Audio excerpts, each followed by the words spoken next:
नमस्कार साथियों, आप सबका पुनः स्वागत है श्रद्धा वेद पुराण में।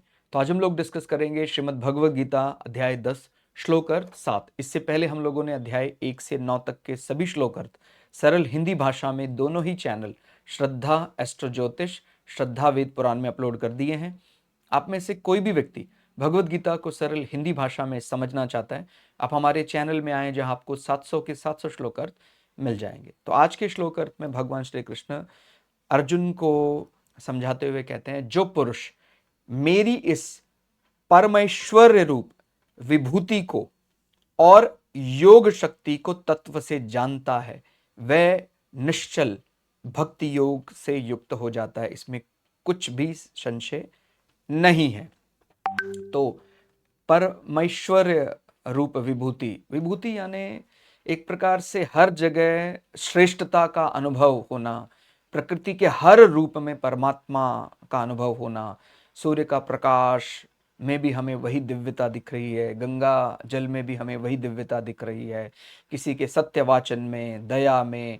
तो जितने भी इससे पहले वाले अगर आप श्लोक अर्थ को पढ़ेंगे, छठे श्लोक अर्थ को, तो वहां हमने जिस प्रकार से अलग अलग भगवान ने बताया सत्य और किस प्रकार से किसी के मन में अहिंसा, तो ये जितने भी विचार हैं उनमें जब व्यक्ति उसी परमात्मा को ही देखने लग जाता है तो उसको बोल रहे हैं परमेश्वर्य रूप विभूति, वो देखने लग जाता है तो वो उससे कुछ अछूता रह ही नहीं जाता है, वो हर जगह परमात्मा का चिंतन करने लग जाता है और योग शक्ति को तत्व से जानता है। योग शक्ति को एक प्रकार से हम दो रूपों में बांट सकते हैं, एक हम माया शक्ति बोलते हैं, एक चित्त शक्ति बोलते हैं। तो माया शक्ति का अनुभव फिर जब वो व्यक्ति करता है तो वो समझता है कि किस प्रकार माया के प्रभाव से ही सृजन हो रहा है, पालन हो रहा है और प्रलय हो रहा है। और जब वो चित्त शक्ति की बात समझ में आती है तो उसको समझ में आता है कि मेरा जो आत्मा है वो परमात्मा स्वरूप है, यानी आत्मा और परमात्मा का जो अनुभव है वो भी कहीं ना कहीं योग शक्ति के अंतर्गत ही माना जाता है। तो जो अलग अलग मार्ग बताए, कर्म योग सिद्धांत है, ज्ञान योग मार्ग है, तो उसमें कहीं ना कहीं वो ये सब अनुभव करता है कि माया शक्ति और चित्त शक्ति इन दोनों का ही समायोजन कर दें तो योग शक्ति की बात करते हैं। तत्व से जाना यानी हर जगह उसको एलिमेंट्री फॉर्म यानी तत्व रूप से वो हर जगह परमेश्वर विभूति और योग शक्ति का अनुभव वो कर सकता है। और जब हम तत्व से जानने की बात करते हैं तो उसमें हम कोई सांसारिक भौतिक दृष्टि से नहीं, तत्व से जानने में हम हमारे बहुत सूक्ष्म जो दृष्टि है वो आत्मदृष्टि है। तो जब वो आत्मदृष्टि से वो इस प्रकार अनुभव कर पाता है, भाई एक तो मान लीजिए मैं केवल विभूति और योग शक्ति का अनुभव मैं अपने बुद्धि मन के जरिए कर रहा हूं, एक मैं तत्व से जानना यानी वो बहुत ही बारीक, यानी मैं उस आत्म शक्ति को समझने जब लग जाऊं, वहां तक मेरी पहुंच हो जाए, माने विभूति को और योग शक्ति को मैं कहीं ना कहीं आत्म शक्ति के साथ जोड़कर ऐसा महसूस कर पा रहा हूं, तत्व से जानता है। तत्व से जानता है माने वो एलिमेंट्री फॉर्म जो हमारे शरीर का है, भाई मेरा अलग अलग प्रकार से रूप है, लेकिन मेरा जो कोर कारण वो क्या है, मेरा जो माने मेरी बुद्धि की बुद्धि क्या है, मेरे मन का मन क्या है, मेरे नेत्र का नेत्र क्या है, तो वो जो कोर कारण है वो आत्मा है। तो जब मैं उस कोर कारण के जरिए योग शक्ति, परमात्मा की विभूति वो महसूस करने लग जाता हूं, फिर उसको बोलते हैं वह निश्चल योग भक्ति योग युक्त हो जाता है। तो फिर वो जब हम माने उसमें फिर कोई छल कपट नहीं रह जाता है और शुद्ध सच्चा प्रेम, और ईश्वर तो सत्य रूप ही है, जहां पर भी सत्यता अपनी पराकाष्ठा पर आ जाती है, सत्य ही सत्य है, तो वो फिर ईश्वर ही बन जाता है, ईश्वर ही हो जाता है, ईश्वर से मिल जाता है। तो वह निश्चल भक्ति योग से युक्त हो जाता है। असल में देखा जाए जो ये भक्ति योग है ये बिना सत्यता के पूरी तरह आ ही नहीं सकती है। मैं भगवान का जब बोलते हैं अनन्य भक्त हूं, तो अनन्य भक्ति भाव में देखिए मैं थोड़ा शुरुआत कर रहा हूं तो मैं भगवान का थोड़ा भक्त हूं। जब जो मेरी थोड़े वाली कंडीशन है उसमें सच्चाई है, लेकिन जब मैं पूर्णता जब मैं पूरी तरह भगवान का अनन्य भक्त बन जाता हूं, निश्चल भक्ति, भगवान के अनकंडीशनल प्रेम। भगवान कहते हैं आप क्या भगवान को दे सकते हैं? प्रभु मैं क्या नहीं दे सकता हूं, मैं अपना सब कुछ तेरे लिए ही जी रहा हूं, मैं मेरी हर सांस तेरे लिए ही चल रही है। तो वह निश्चल भक्ति योग से युक्त हो जाता है। बहुत ही बड़ा पुण्य होता है। नहीं तो सामान्यतः हम जैसे छोटी बुद्धि के जो जीव हैं, उनके मन में तो ये विचार जल्दी आ ही नहीं सकता है। संसार के इतने आकर्षण है, व्यक्ति को उन्हीं से प्रेम हो जाता है। भाई मेरा घर है, मेरी संपदा है, मेरी संतानें हैं, मेरी भार्या है, ये सब चलता रहता है, मेरा यश है। लेकिन कोई कोई ऐसा जो परमात्मा के लिए प्रेम से उसके अश्रु, पवित्र अश्रु गिरने लग जाते हैं। तो जब हम उस अवस्था तक पहुंच जाते हैं कि भाई मैं भगवान के लिए बहुत प्रेम से मेरे अश्रु गिरते हैं, अश्रुपात होने लग जाता है, बैठे बैठे प्रेम से ही वो अश्रु गिरने लग जाते हैं। तो इस प्रकार जब हम वहां तक पहुंचने लग जाते हैं, वह निश्चल भक्ति योग से युक्त हो जाता है। इसमें कुछ भी संशय नहीं है। तो माने अब इसमें किसी प्रकार का, भगवान स्वयं अपना शब्द बोल रहे हैं कि इसमें कोई संदेह नहीं रखना चाहिए। तो उसी को ये निश्चल भक्ति योग मिल सकता है, जो मोक्ष से पहले की सीढ़ी है। जो व्यक्ति हर जगह परमात्मा को देख रहा है, मानी सूर्य को भी निहारेगा तो भी उसमें परमात्मा का ही रूप उसको दिखाई देगा। गंगा की पवित्रता में, नदियों में, पशुओं में, हर जगह वो ईश्वर को देख सकता है। यहां तक कि संसार के जो कमी है उसमें भी वो परमात्मा को देख सकता है कि कोई कारण रहा होगा प्रभु। कलयुग केवल नाम अधारा, सुनर सुमिर नर उतर ही पारा। माने वो कलयुग की भी श्रेष्ठता को बता सकता है। नहीं तो लोग कई बार क्या है ना, केवल रोना रोते हैं कि सतयुग ही बहुत अच्छा युग था, कलयुग तो भाई कमजोर युग है। वो हर रूप को बच सकता है उतने ही प्रेम से कि प्रभु कलयुग हो सतयुग हो, तुझमें कुछ कमी नहीं है, तू तो वैसा का वैसा ही है। और बात भी सही है, हम एलिजिबल हैं जिस युग के, उस युग में हम आए हैं। लेकिन भगवान तो वैसा का वैसा ही है। भगवान की शुद्धता में, भगवान की सत्यता में जरा भी कमी नहीं आई है। तो इस प्रकार से जब व्यक्ति हर जगह, हर रूप में उसको, हर विभूति में उसको परमात्मा ही दिखाई देने लग जाता है, फिर वो अपने जो माने उसका जो माया शक्ति है, पराशक्ति है, उसको हर रूप से ईश्वर से जोड़ने लग जाता है, हर तत्व को ईश्वर से जोड़ने लग जाता है। तो उसका प्रेम निश्चल हो जाता है, और निश्चल प्रेम भक्ति योग को जन्म देता है। इसमें जरा भी संशय यानी बिल्कुल भी डाउट नहीं रखना है। और ये मोक्ष से पहले की सीढ़ी है, माने मोक्ष से जस्ट पहले का ये रूप है, जब हम मुक्ति के बहुत नजदीक हैं। मुक्ति का मतलब अब कुछ पाना शेष नहीं रहा। हर व्यक्ति के जीवन में ये रहता है कि भाई मैं बढ़ता जाऊं, जीवन में कब तक मैं वही सेम पैटर्न फॉलो करता रहूंगा। कि भाई कहते इतने वर्ष हो गए, मेरी इतने वर्ष, 40 वर्ष की आयु होगी, 50 वर्ष की आयु होगी, क्या जिंदगी भर मुझे ऐसे ही करना पड़ेगा? ठीक है, हम सुबह जल्दी उठना, रात को समय से सोना, नियम का पालन करना, ये अच्छी बात है। लेकिन हम 100 वर्ष ऐसा कर सकते हैं, लेकिन क्या वो अगले जीवन में भी हमें ऐसा ही करना है? क्या बार बार जन्म लेना है, मृत्यु बार बार यही करते रहेंगे? तो मन में फिर ये एक विचार आता है कि मन ऊब जाता है कि प्रभु उसके फल के रूप में क्या? तो एक प्रकार से आप अगर अनन्य भक्ति भाव से कोई काम करते, उसका जो फल है वो भी क्या है? अनंत है। जब हमारे मन में किसी, या ऐसे भी कह सकते हैं इसको, ये सब एक दूसरे के पर्यायवाची है कि जब हम निष्काम कर्म योग करना सीख लेते हैं तो हमारे मन में परमात्मा के लिए बड़ा ज्यादा विश्वास हो जाता है, अनन्य भक्ति भाव मन में पैदा हो जाता है।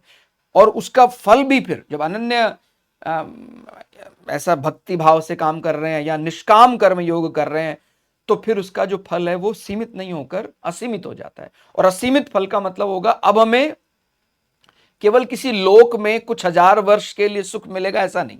अब हम सदा के लिए परमानंद को प्राप्त कर लेंगे। तो ये हम सबकी आकांक्षा, अभिलाषा है। लेकिन अज्ञान के कारण हम सीमित सुख को ही असीमित माने बैठे हैं। हमें लगता है भाई स्वर्ग मिल जाए तो कितना अच्छा होगा। इससे पहले वाले कई श्लोकों में हमने जाना कि स्वर्ग है या उच्चतम लोकों की भी सीमा है, वहां पर भी वो समय समाप्त हो जाएगा, वहां उसका प्रलय हो जाएगा, तो फिर वो सुख छिन जाएगा। लेकिन जब हम मुक्ति की बात करते हैं, मोक्ष की बात करते हैं, वो सदा रहने वाला है। तो ये जितनी प्रैक्टिस चल रही है, ये जितने काम हम कर रहे हैं आज, चाहे हम उस ज्ञान को अभी नहीं समझ पा रहे हैं, लेकिन जिस दिन भी हम ये बात समझ पाएंगे। अब कोई कह रहा है कि सर मैं तो बढ़िया डॉक्टर बन जाऊं, उतना ही काफी है। कोई कह रहा है मैं बहुत बढ़िया इंजीनियर बन जाऊं, बढ़िया एआई प्रोग्रामर बन जाऊं, मैं बढ़िया अलग अलग प्रकार बैंकर बन जाऊं, फाइनेंस करने वाला बन जाऊं, बलिष्ठ शरीर बन जाऊं। ये सब अलग अलग मेरी ऑब्जेक्टिव्स हैं। लेकिन वो सब मिलने के बाद भी व्यक्ति के मन में एक कमी रहती है और रहेगी वो।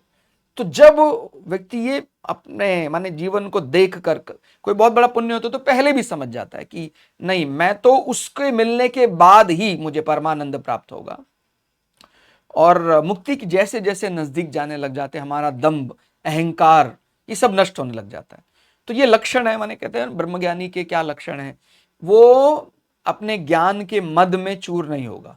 वो बात बात पर दूसरों पर दोषारोपण, बात बात पर दूसरों को डराना धमकाना, ऐसा काम नहीं करेगा।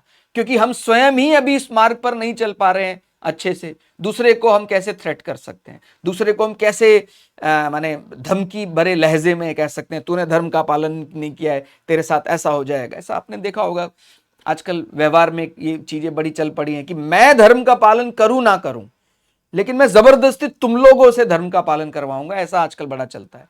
तो ये चीज हमने पहले भी कई बार पढ़ी है। धर्म, या क्योंकि धर्म का अर्थ यहां पर कोई आजकल जो पूजा पद्धति या संप्रदाय चल रहे हैं उनसे नहीं, वो व्यक्तिगत विषय है। और मैं कितना मानता हूं, ये इसकी वारंटी और गारंटी मैं ले सकता हूं और कोई नहीं ले सकता है।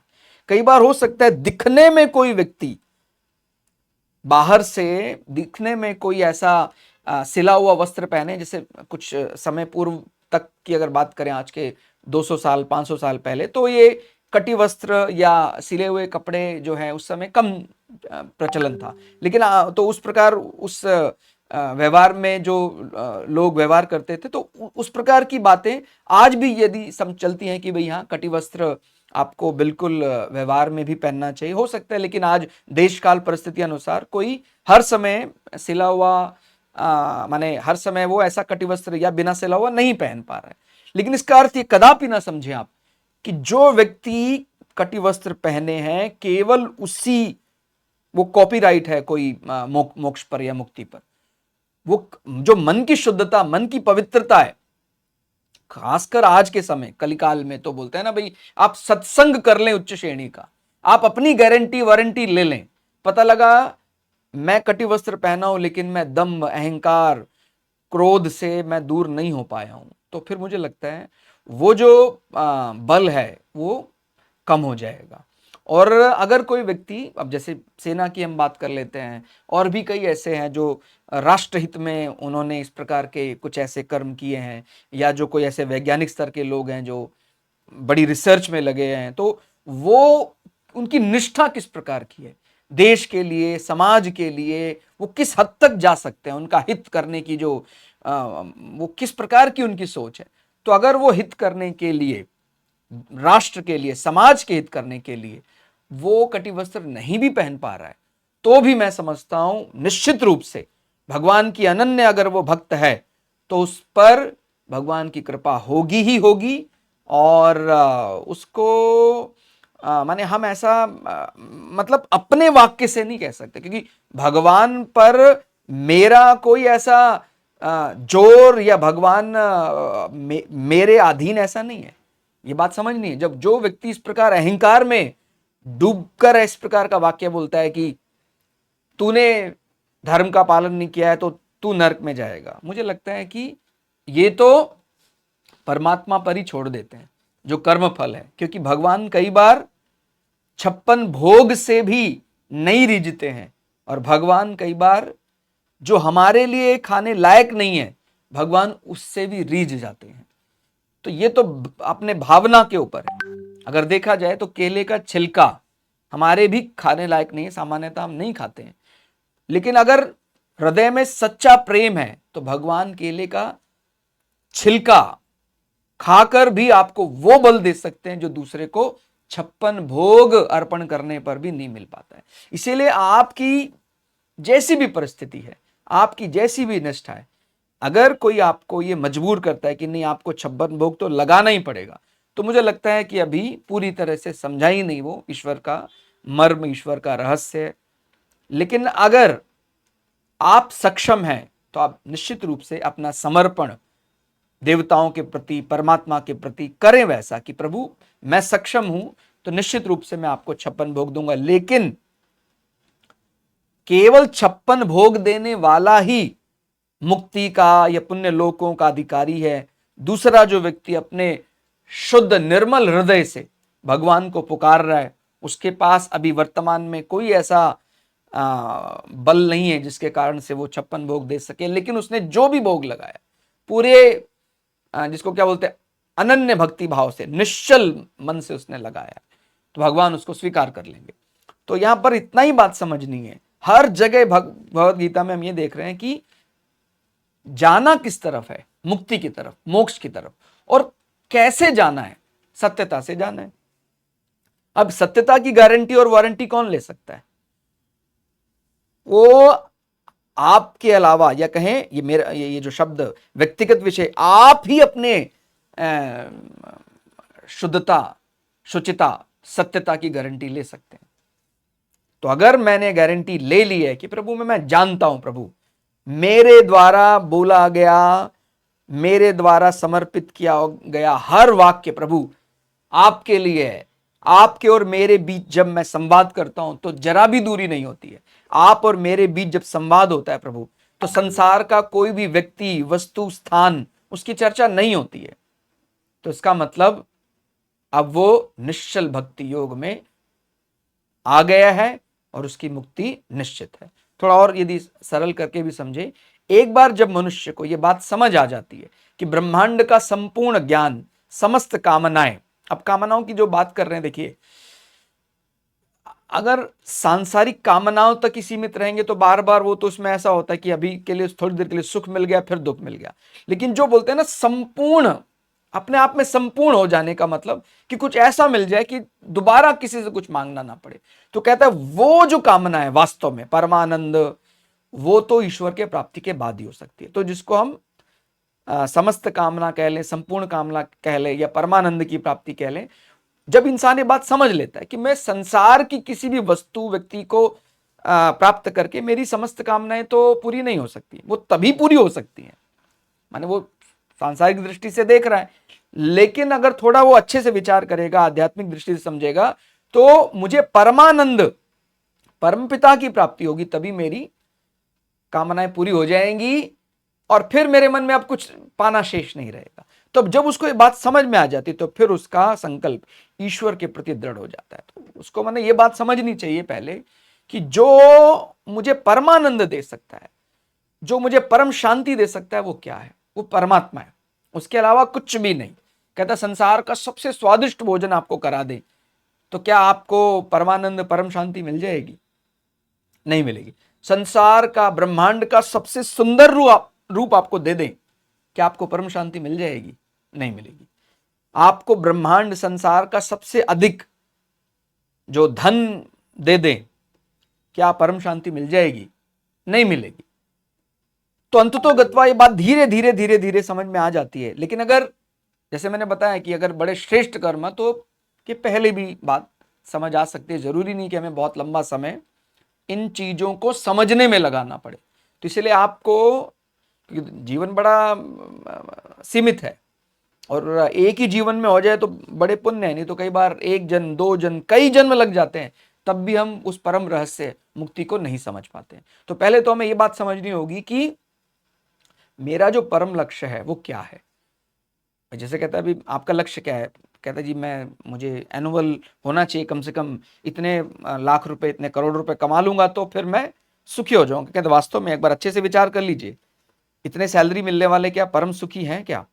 तो फिर उसको अच्छे से जब एनालाइज करेगी, नहीं सैलरी बढ़ने से मैं कुछ बढ़ोतरी महसूस करूंगा, लेकिन वो क्या है, वो जो सुख है वो वास्तव में क्या है, उसको जब चरम पर, मैंने एक बार अपने आप ही से हम प्रश्न करते रहे कि अगर 10 लाख मिल गए फिर क्या, 20 लाख मिल गए फिर क्या, 40 लाख मिल गए फिर क्या, 40 करोड़ मिल गए फिर क्या, ऐसे करते करते करते करते उसके बाद मैं ये करूंगा और अंततोगत्वा फिर मैं क्या करूंगा, तो क्या मुझे परमानंद मिल जाएगा, परम शांति मिल जाएगी।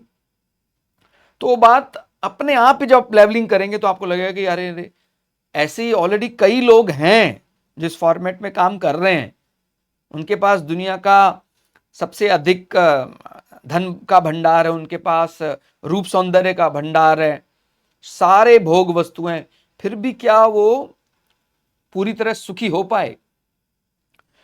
तो जब ये इस प्रकार से आप संवाद करेंगे अपने मन के साथ, तो उसको समझ में आएगा कि नहीं, शायद मेरा ऑब्जेक्टिव ही बिगड़ा हुआ है, मुझे अपने ऑब्जेक्टिव को बदलना होगा। ठीक है, अभी के लिए मैं एक अच्छा इंजीनियर, अच्छा डॉक्टर, अच्छा आर्मी ऑफिसर, अच्छा बैंकर बन जाऊं, लेकिन मेरा परम लक्ष्य तो परम शांति है, परमानंद है, जो ईश्वर से ही प्राप्त हो सकता है। जो ऐसा दृढ़ निश्चय कर लेता है, फिर वो विभूति और योग को तत्व से जानने का प्रयास, माने जैसे मैंने बताया, हर रूप में वो परमात्मा। ठीक है, और फिर कहते हैं जो कुछ प्रभाव सामर्थ्य है उससे कार्य रूप में प्रकट होने वाली जितनी विशेषताएं हैं संसार में, जो भी कुछ बल है, अर्थात वस्तु, व्यक्ति आदि में जो कुछ विशेषता दिखने में आती है, कहते हैं ना भाई ये बहुत अच्छा है, ये बड़ा धर्मात्मा है, वो सारी विशेषताएं वो ईश्वर के साथ जोड़कर देखने लग जाए, उसी को बोलते हैं परमेश्वर रूप विभूति को देखने लग जाना। प्राणियों के अंतःकरण में प्रकट होने वाले जितने भी भाव हैं और प्रभावशाली व्यक्तियों में ज्ञान दृष्टि से, विवेक दृष्टि से तथा संसार की उत्पत्ति और संचालन की दृष्टि से जो भी कुछ विलक्षणता है, उन सब के मूल में परमात्मा ही है, और परमात्मा ही सबके आदि यानी कोर कारण है, शुरुआत से ही वही है। इस प्रकार जो परमात्मा को समझ लेता है, तत्व से ठीक से जान लेता है, तो फिर उन सब विलक्षणताओं के मूल में केवल वो परमात्मा को ही देखता है। तो इस प्रकार से हमें भी इस श्लोक अर्थ को अपने लिए समझना है कि क्या वो तरीका है जिससे हम भगवान की निश्चल भक्ति को प्राप्त कर सकते हैं। तो जितनी भी संसार में विभूति दिखती है, जैसे मैंने बताया कि एक दो उदाहरण देखकर कि भाई हमें नारायण सूर्य दिखते हैं, हमें चंद्रमा दिखता है, हमें धरती माँ दिखती है, मिट्टी की दिव्यता दिखती है, मिट्टी में कितना फल और फूल हो जाता है, वो सब जब वो ईश्वर के साथ जोड़ने लग जाता है, ऐसे योग शक्ति, माया शक्ति, चित्त शक्ति, वो सब ईश्वर के साथ जोड़ने लग जाता है, तो फिर उसको निश्चल भक्ति प्राप्त हो जाती है। तो बहुत ही सुंदर आज का श्लोक अर्थ रहा। श्लोक अर्थ आपको कैसा लगा कमेंट करके आप लोग जरूर बताइएगा। मिलते हैं अगले श्लोक अर्थ के साथ, तब तक के लिए जय श्री भगु पराशरा, जय श्री शुक्राचार्य, नमस्कार।